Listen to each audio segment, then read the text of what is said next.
गोकुळ दूध संघाच्या निवडणुकीत हलाल सर्टिफिकेटचा मुद्दा पुढे आल्यामुळे मंत्री हसन मुश्रीफ यांच्या राजकीय अडचणी वाढल्या।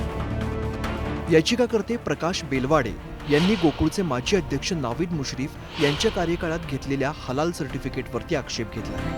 हा निर्णय कोणाच्या मान्यतेने झाला, त्याची आवश्यकता काय होती, यामागे नेमकं कारण काय होतं, असे प्रश्न त्यांनी उपस्थित केले।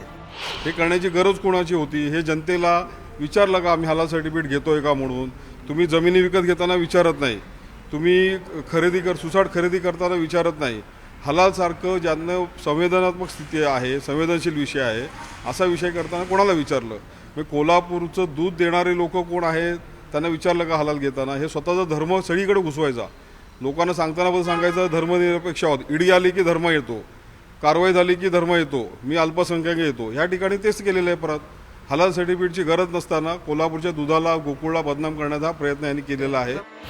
राज्यात यापूर्वी हलाल सर्टिफिकेटचा मुद्दा अनेकदा राजकीय चर्चेचा विषय ठरलाय। त्यामुळे गोकुळ सारख्या मोठ्या सहकारी संस्थेचं नाव या वादात आल्यामुळे चर्चा अधिकच रंगली आहे। मात्र मंत्री हसन मुश्रीफ यांनी सगळे आरोप फेटाळून लावले।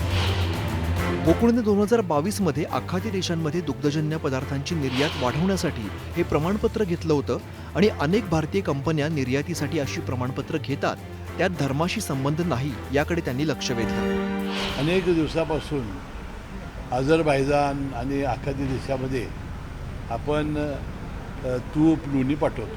त्यासाठी अशा सगळ्या इंटरनॅशनल निर्यातीसाठी अशा सर्टिफिकेटची आवश्यकता असते आणि ते फार 2022 सालीच काढलेला। नवीद मुश्रीफ तर आत्ताच चेअरमन झाले, कशालाही जोडणं काय जोडणं याचं मला आश्चर्य वाटतं। तुम्ही जाऊन नाही, त्यांची जी अट आहे ना इंटरनॅशनल त्याच्यामध्ये, तुम्ही जाऊन ते ह्याला विचारा ना। गोकुळच्या प्रचारात चर्चेत आलेलं हलाल सर्टिफिकेट म्हणजे काय आणि ते का दिलं जातं ते आपण बघूया। इस्लामच्या मान्यतेनुसार हलाल म्हणजे पवित्र।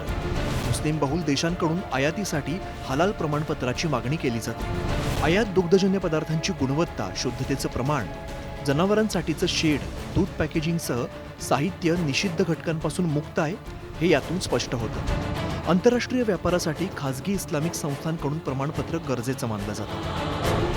एकंदरीतच गोकुळ निवडणुकीच्या प्रचारात हलाल सर्टिफिकेटचा मुद्दा आक्रमकपणे मांडला जातो, तर समर्थकांकडून ती केवळ व्यावसायिक गरज असल्याचं सांगितलं जातं। या सर्व वादावरती मतदार काय भूमिका घेतात हे आता आगामी काळात स्पष्ट होईल। ज्ञानेश्वर साळोखे, न्यूज 18 मराठी, कोल्हापूर।